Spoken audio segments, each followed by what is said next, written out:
साल 2018 वो साल आंदोलन का था, वो साल धरना का था, वो साल सरकार गिरने और सरकार बनाने वाले साल थे। सरकार और साल की बात इसलिए कर रहा हूँ, धरने की बात इसलिए कर रहा हूँ क्योंकि फिर से वो साल आने वाला है। सरकार हो सकते ना गिरे, हो सकता है नई सरकार ना बने, हो सकता है सरकार कंटिन्यू रहे, क्योंकि एक चीज़ तो महत्वपूर्ण है, वो है धरना, आंदोलन, प्रदर्शन और विरोध।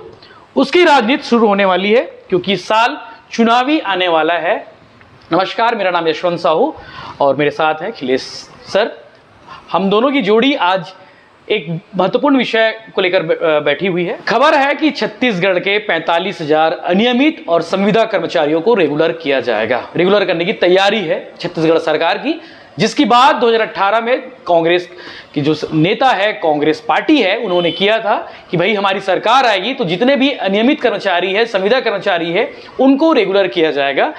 इसके लिए डाटा मांगा गया है। छत्तीसगढ़ सरकार सामान्य प्रशासन की ओर से डाटा मांगा गया है कि कितने कर्मचारी हैं जो संविदा पे हैं, कितने कर्मचारी हैं जो अनियमित हैं, इनका पदनाम क्या है, कितने लोग हैं, पूरी डिटेल मांगी गई है। तो ये डिटेल तीसरी बार मांगी गई है, तो इसको लेकर एक उथल पुथल शुरू हो चुकी है। एक सियासत भी शुरू हो चुकी है कि क्या छत्तीसगढ़ में 45,000 लोगों को, 45,000 अनियमित कर्मचारी और जो संविदा कर्मचारी है उनको रेगुलर किया जाएगा। इस पर मेरे साथ बैठे हैं अखिलेश सर, पूरी बात बताएंगे। हम दोनों इस पर बात करेंगे कितना संभव है और क्या कुछ प्रोसेस है। अखिलेश सर, क्या प्रोसेस हो रहा है पहले ये बता दो कि अभी चल क्या रहा है, छत्तीसगढ़ सरकार कर क्या रही है। सबसे पहले तो आपका धन्यवाद भी है कि एक महत्वपूर्ण चर्चा जो किसी एक व्यक्ति ने ही बहुत सारे एक जन समूह को बहुत ही बड़ा मुद्दा है जो रिप्रेजेंट करते हैं, और इसमें मुझे बुलाने के लिए आपको बहुत बहुत धन्यवाद। बात करते हैं पृष्ठभूमि की, आपने पहले भी बता चुका कि 2018 पर बहुत सारे धरने हुए और उसका परिणाम आप सभी को पता है कि जो 15 साल की जो सरकार थी उसका परिवर्तन हो गया और एक नई सरकार बनी। और नई सरकार में एक उम्मीद थी क्योंकि घोषणा पत्र का बनाने का तरीका उस टाइम बिल्कुल अलग था, क्योंकि पहले जो भी पार्टी घोषणा पत्र तो उनके एक अपने सोर्स रहते थे और एक मंथन का सिलसिला जारी होता था और घोषणा पत्र तैयार होता था। लेकिन जो कांग्रेस पार्टी जब यहाँ बनी उससे पहले जो घोषणा पत्र का जो निर्माण हुआ, जिससे प्रमुख TS बाबा थे और बाकी सभी नेता भी उसमें इन्वॉल्व थे, तो अलग अलग जितने भी संघ के जो पदाधिकारी थे उनसे मिले, उनकी मांगों का चर्चा हुआ। पूरा प्रदेश में घूमे और व्यापारी से भी मिले, आदिवासी वर्ग से मिले, और उसी में एक प्रोसीजर था कि जितने भी संविदा और अनियमित जो कर्मचारी थे उनके पदाधिकारी के बीच पर गए और उनसे बताया, मतलब डिस्कस हुआ कि क्या उनकी मांग थी और उसे फिर घोषणा पत्र में रखा गया। और मुझे ऐसा लग रहा है बुद्धिमान व्यक्ति है तो ये पॉसिबल था, तभी उन्होंने घोषणा पत्र में रखा, क्योंकि कमिटेड व्यक्ति के रूप में उनको जाना जाते हैं। और फिर भूपेश बघेल जी मुख्यमंत्री बनते हैं, तो 2008 की बात है। फिर 2019 में जब उनकी नियत थी सरकार की, तभी उन्होंने एक समिति गठन किया जिसमें प्रमुख सचिव जो थे वाणिज्य और वाणिज्य विभाग के जो थे और उनके पास उद्योग विभाग के, तो उन्होंने एक डेटा मंगाया, तो कम नियत थी। उसके बाद धीरे धीरे, अब क्योंकि बड़ा लक्ष्य रहता है तो एकदम त्वरित कोई भी कार्य नहीं हो जाते, थोड़े से प्रोसीजर रहते हैं। और प्रोसीजर ये है कि बहुत सारे विभाग से मिले हुए काम है, जैसे 53 से ज्यादा विभाग है, 53 से, हाँ, उससे सभी विभाग से डेटा लेना है। फिर वित्त विभाग को भेजना है कि क्या अपन इसको कर सकते हैं, सरकार पर क्या भार पड़ेगा। तो ये स्टोरी चल रही थी। फिर से चर्चा में आई जब 2022 पर एक प्रमुख सचिव, मुख्य सचिव है जो गृह विभाग के, उनके अध्यक्षता पर भी एक कमेटी बनी और अलग अलग और भी है, विधि विभाग है, उनसे राय लिया गया कि क्या हम लोग इसको कर सकते कि नहीं। लेकिन अब बात आती है कि उम्मीद की चिंगारी कहाँ आई। उम्मीद की चिंगारी आई राजस्थान से। यहाँ पे कांग्रेस की सरकार है, कांग्रेस से अशोक गहलोत है और भूपेश बघेल जी के मित्र भी हैं, और उनका भी यहाँ आगमन होता है अलग अलग सिलसिले पर, और ये चर्चा होती है, डिस्कशन होते हैं, कांग्रेस के लोग हैं। तो उम्मीद जग गई क्योंकि वहां पे जो 30,000 लगभग जो अनियमित जो कर्मचारी थे जिसे नियमितीकरण किया गया, स्टार्टिंग मानदेय उनका 10,400 फिक्स रखा गया, जिसके अंतर्गत पंचायत के कुछ कर्मी थे, पार शिक्षक बोला जाता है वहां पे रहते हैं, और शिक्षा कर्मी, ये तीनों को 30,000 है। तो सभी को उम्मीद आ गई और यहाँ भी उथल पुथल मची हुई है। हाँ, बोलने के लिए कोई भी तैयार नहीं है, लेकिन भिलाई टाइम से जरूर बोलेगा इसके लिए। और ये है सर, इसका डाटा की अगर बात करते हैं तो संविदा और जो अनियमित कर्मचारी हैं उनको, उनकी डाटा लगभग 45,000 के बराबर सरकार के आंकड़ों के मुताबिक। और आप बता सकते हैं अच्छे से कि इसका पॉलिटिकल माइलेज क्या हो सकता है?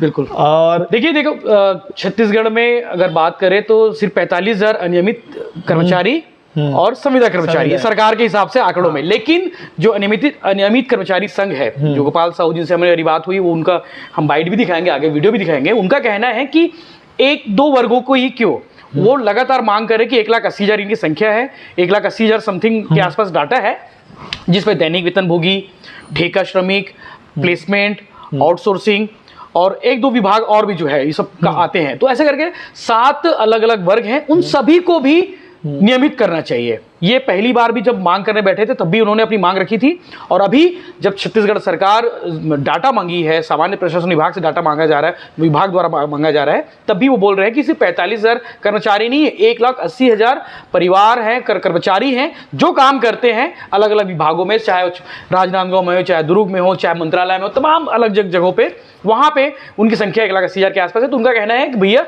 1,80,000 लोग को करो, ना कि 45,000 लोग को। सरकार की जो अनियमित कर्मचारियों को नियमितीकरण की जो प्रक्रिया समाचार पत्रों के माध्यम से पता चला है, हम उसका स्वागत करते हैं। लेकिन सरकार ने सभी वर्ग के कर्मचारियों को नियमित करने का वादा किया था।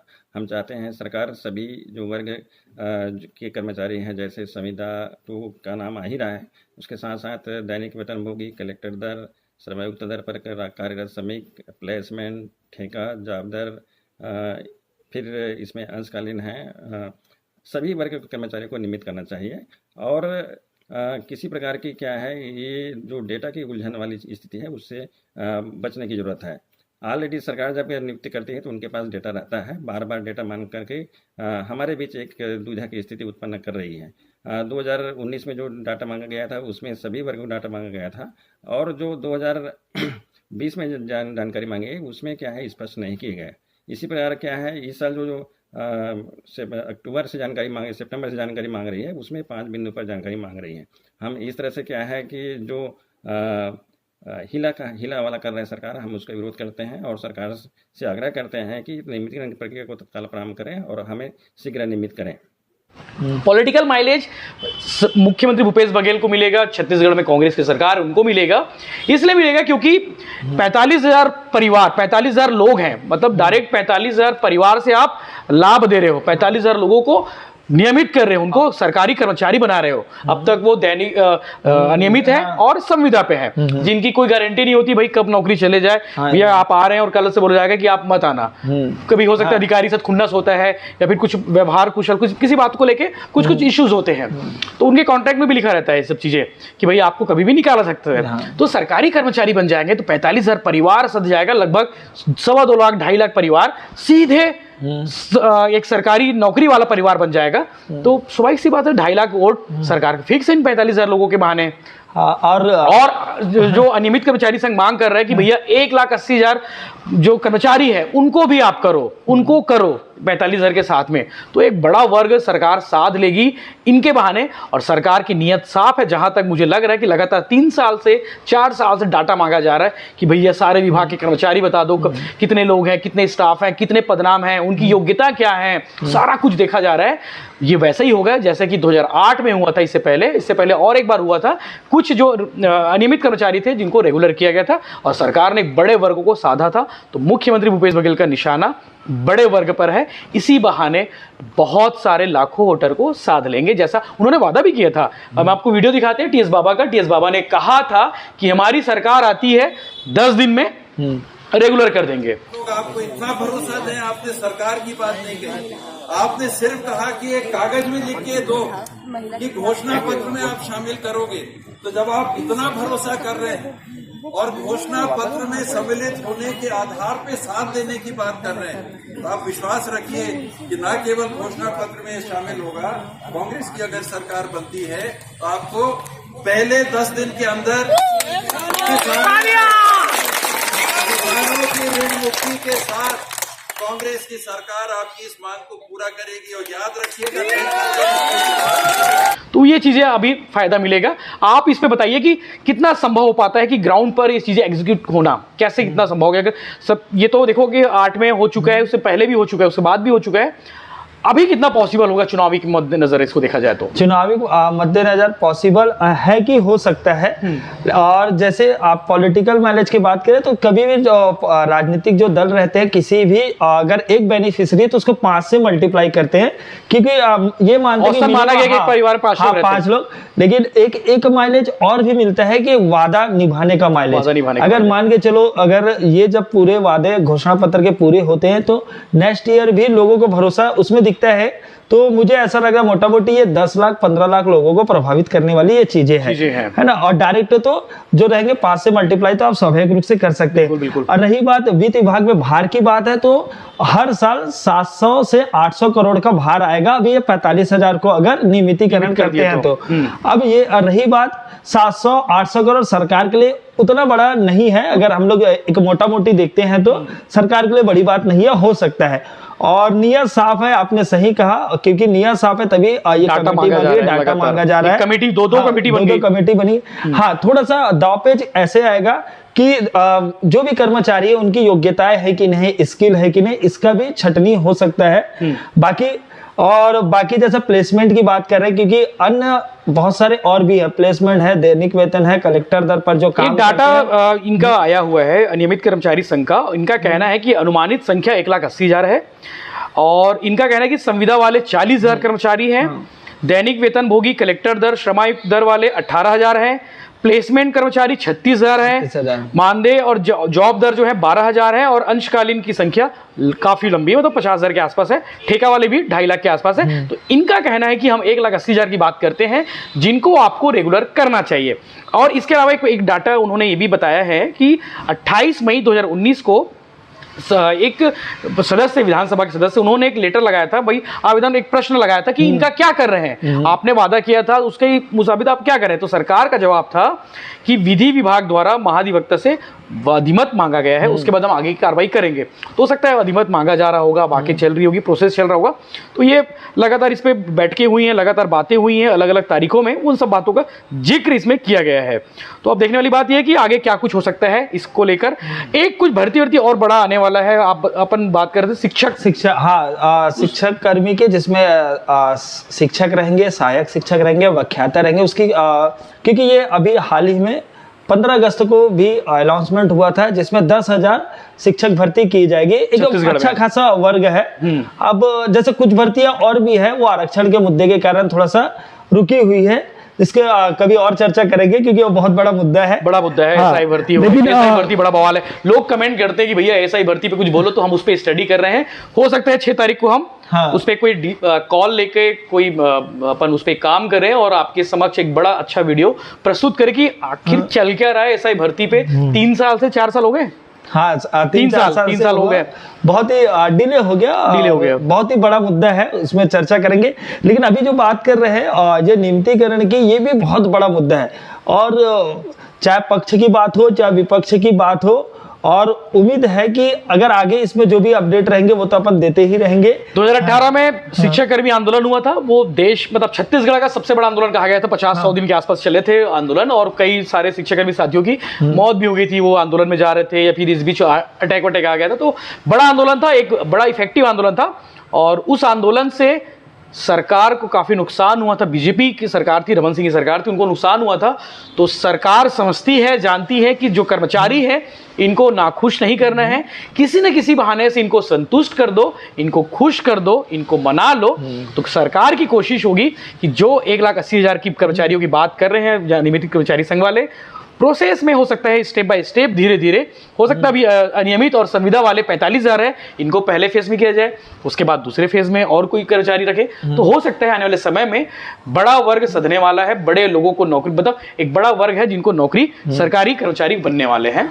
और ये मुझे भी लग रहा है कि स्टेप बाय स्टेप इनको फेस के होंगे, क्योंकि जब इन्होंने घोषणा पत्र में कहा था तो संविदा और अनियमित कर्मचारी की बात किए थे, तो पूरे के अपूरे वर्ग की बात नहीं किया गया था।